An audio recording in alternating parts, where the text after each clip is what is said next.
Most importantly, even though the bill has strengthened the legal framework for money laundering offences, we are concerned that the sentences that have been meted out to the recent $3 billion money laundering case do not provide sufficient deterrence against Singapore being used as a base to launder the proceeds of illicit activities. We maintain the mandatory death penalty for serious drug trafficking offences because of the immense harm caused to drug abusers, their families, and the community. But are we doing enough to punish money launderers who may be trying to conceal money which originated from drug trafficking or other serious illegal activities?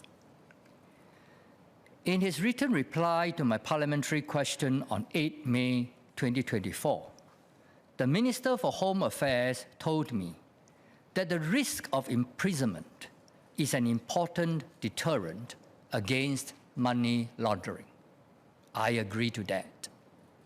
However, to an ordinary Singaporean, the jail terms of 13 to 17 months meted out to the 9 men and 1 woman involved in the $3 billion money laundering case appear to be relatively short, especially given that the CDSA provides for jail terms of up to 3 to 10 years, depending on the nature of the money laundering offences.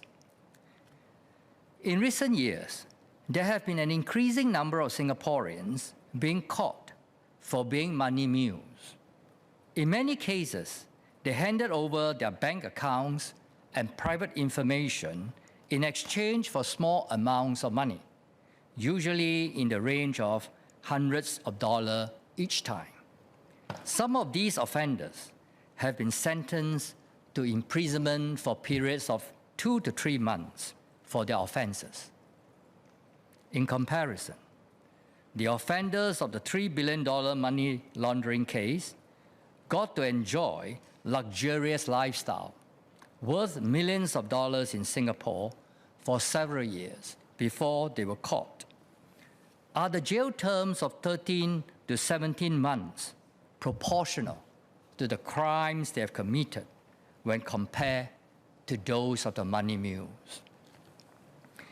It would be appropriate for me to ask at this juncture this question. With money laundering in the billion-dollar scale only attracting up to 17 months of imprisonment, what sort of money laundering crimes did the government envision would potentially attract the maximum imprisonment sentences under Part 6 of the CDSA? The Interministerial Committee reviewing Singapore's anti-money laundering regime will publish its full findings and recommendations in the 4th quarter. PSP hopes that one of its recommendations will be to strengthen the sentencing regime and increase the deterrent effect against money laundering by way of imprisonment. We understand that MHA most recently reviewed the adequacy of the prescribed penalties against money laundering only in 2023. However, we believe that the sentencing regime should be reconsidered given the relatively short jail terms that were handed down to those who have been caught in one of the largest anti-money laundering operations worldwide.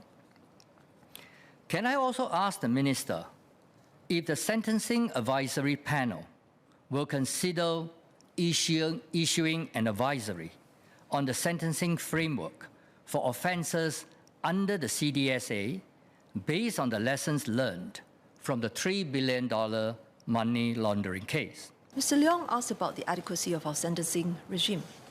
This issue was dealt with during the Parliament sitting of last month, and there is nothing more to add. But allow me to reiterate the key points for the benefit of members who may not have seen the written reply. First, the maximum penalties for money laundering under the CDSA are comparable with the sentencing regime in other jurisdictions, such as Japan, Switzerland, New Zealand, Germany, and France. Second, the sentences meted out for money laundering would depend on the nature of the offence. The penalties for money laundering offences in the CDSA are comparable to those for other serious offences that are similar in nature, like cheating and forgery. The penalties meted out to convicted subjects can only be for the offences committed in our jurisdiction and not for the offences they may have committed outside of our jurisdiction. Third, the courts independently consider the facts of the case to decide on the appropriate sentence. Generally, the courts consider factors such as the length of the offending conduct, the culpability of the accused persons, as well as mitigating factors such as the accused person's plea of guilt and whether he has shown any remorse, such as by voluntarily disgorging his illicit proceeds of crime. Second question is, while she said that the 13 months and 17 months sentencing given to the offenders are in line with international standards, can I ask whether in the inter-ministerial committee review, will we be demonstrating our resolve further to look at this sentencing regime? Is it part of the review that the ministerial committee would do?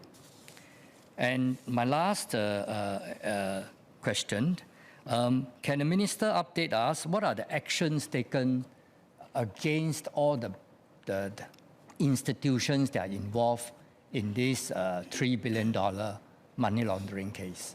Thank you. The sentencing regime is quite comparable to other leading jurisdictions. What the courts decide to mete out by way of the sentence itself is something for the court to decide. And I have explained earlier what are the factors that the courts look into. I think one thing that we need to keep in mind is that ultimately the courts must consider what crime was committed within our jurisdiction. The sums may be very large, but what was the activity in Singapore that constituted the crime? That's something we have to keep in mind. Thank you.